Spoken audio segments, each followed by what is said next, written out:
அன்பு உலக தமிழ் மக்களுக்கு என் இதய வணக்கங்கள். சின்ஸ்டுகே வழங்கும் யாழிட்டன் ஆன்மீக வழிபாட்டுக்கு உங்கள் அன்புடன் வரவேற்கிறேன்.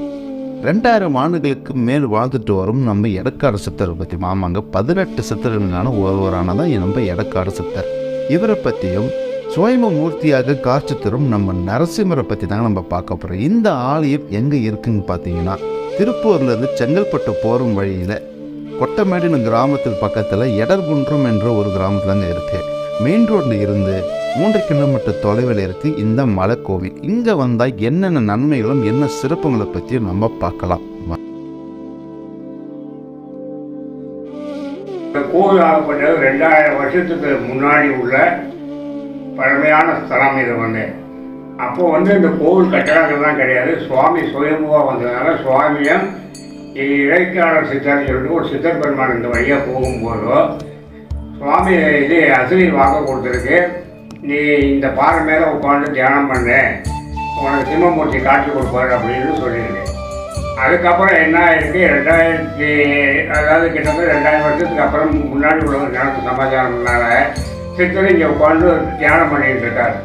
ஒரு சித்திரை மாதம் பௌர்ணமி அன்னைக்கு சுவாமி பிரதட்சணமாக காட்சி கொடுத்தோம். சித்தரை தன்னோட நிப்பாண்டார். அதான் சித்தர் படத்தோட நெருங்கியதோ அங்கே இருக்கார் அப்படியே வரும். அதுக்கப்புறம் நாங்கள் 2014 உற்சவரை பிரதிஷ்டை பண்ணி சுவாமி கும்பாபிஷேகம் ஆக்கிடுது. கும்பாபிஷேகம் ஆனதுக்கப்புறம் 2014 நான் தான் சுவாமியை மாற்றி விட்டுருக்கேன். எனக்கு முன்னாடி யாரையாலும் பார்த்தா ஆனால் இங்கே சுயம்புவாக வந்ததுனால அவருக்கு பவர் வைப்ரேஷன் பவர் ஜாஸ்தி. நகரத்தில் இருந்தார். அங்கேருந்து அவர் கனவுல சொல்லி என்னை கொண்டு மலையில் விடுனாராம். அப்போ அவர் நான் எந்த மலையில் கொண்டு போய் விடுவேன் கேட்கும்போதோ, நீ எப்பவும் போகிற மாதிரி எந்த மலைக்கு போவே அங்கே கொண்டு என்னை விட்டுரு அப்படின்னா, என்னை விட்டுட்டு எதுக்காக நீ அங்கே போனேன், ரோகசேமத்துக்காக நான் போகிறேன், அதனால் என்னை தடுக்காத, என்னை கொண்டு போய் அங்கே விட்டுரும் அப்படின்னாராம். அதே மாதிரி அன்றைக்கி ராத்திரி சிங்கம் தட்டிக்கிற மாதிரியே காதில் சத்தம் கட்டிட்டே இருந்தது. நான் சரி எழுந்துட்டு பார்த்தேன், சிங்கம் ஏதாவது காக்கணுமா காட்டுக்குள்ள வரணும் அப்படின்னு பார்த்தாங்க. அங்கே சிங்கங்கள்லாம் ஒன்றும் வரல. சாதாரணமாக அப்புறம் படுத்துள்ளே மறுநாள் காத்தால் மாமா ஃபோன் பண்ணி சொல்கிறார், சுவாமி இங்கே வரணும் அப்படின்றார். ஒரு வெள்ளிக்கிழமை மணிக்கு வந்தார். ஆரத்தி எடுத்து அவரை கொண்டு மேலே வச்சுக்கிட்டேன். இங்கே மாத்திரம் 2 உற்சவர் இருப்பார். உற்சவர் இது ஒரு உற்சவர் இருப்பார், அதில் ஒரு உற்சவர் இருப்பார். 2 உற்சவர் இங்கே இருக்காங்க. மூலவர் ஒன்று தான் வந்திருக்கேன்.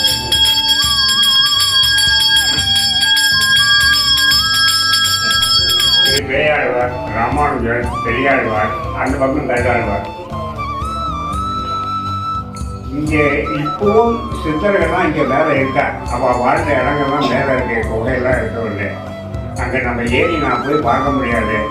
அதாவது ஒரு நாளைக்கு என்ன பண்ணுறேன், கம்மி காத்தாலும் ஒரு 5 மணி இருக்கும். 2 குழந்தை இந்த பக்கமாக கோடு போடுற குழந்தை இருக்காங்க, இந்த பக்கமாக வந்திருக்கு. பார்த்தா 2 வெள்ளையாக தாடி வச்சுட்டு ஒரு உட்காந்துருக்கேன். அதில் ஒரு சித்தர் இறங்கி இந்த பக்கம் சுவாமியை பார்த்துட்டு அப்புறம் அந்த பக்கம் போய் உட்காந்துட்டாரு.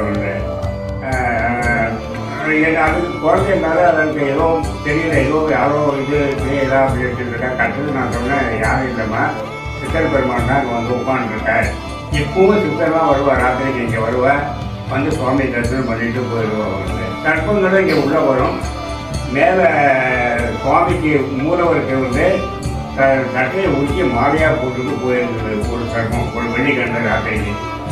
நான் பார்த்தேன். பார்க்கும்போது மறுநாள் காத்தா மல்லிகைப்பூ போடுற மாதிரி இருந்தது. என் கண்ணுக்கு தெரிஞ்சுது. நம்ம தான் மல்லிகைப்பூ போடல, எப்படி மல்லிகைப்பூ மாதிரி தெரியுதுன்னு சொல்லி கிட்ட போய் பார்த்தா, சரி அப்போ ரைட்டு இதை படுத்துட்டு இருக்கணும்னு சொல்லிட்டோம். அதை வச்சுட்டு சுவாமிகள் சனிக்கிழமைலாம் அபிஷேகம்லாம் முடிச்சுட்டோம். அதே சர்ப்பமாக இங்கே உட்காந்துருக்கேன். இங்கே உட்காந்து அபிஷேகத்தெல்லாம் பார்த்துட்டோ அதுக்கு என்ன சொல்லுறாரு, உட்காந்துருக்கேன். சரி அது பாட்டு இருக்கிற ஒன்றும் பிரச்சனை இல்லை நமக்கு அப்படின்னு.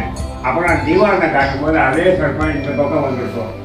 இந்த பக்கம் இங்கேருந்து உட்காந்து தீவாரனை பார்த்துட்டு அப்புறம் இறங்கி அது வெளியில் போயிருக்கு.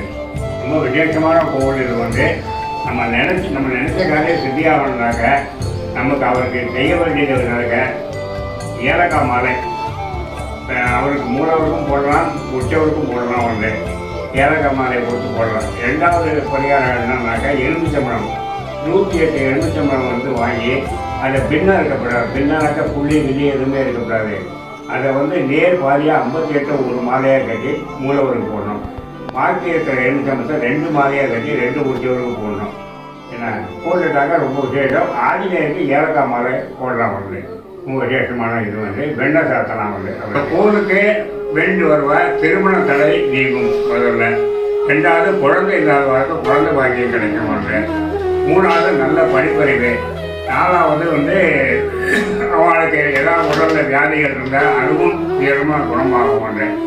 அது எல்லாமே நம்ம செய்யக்கூடிய பரிகாரத்தின் மூலமாக தான் என்னுடைய முடிவு அரங்கிறது.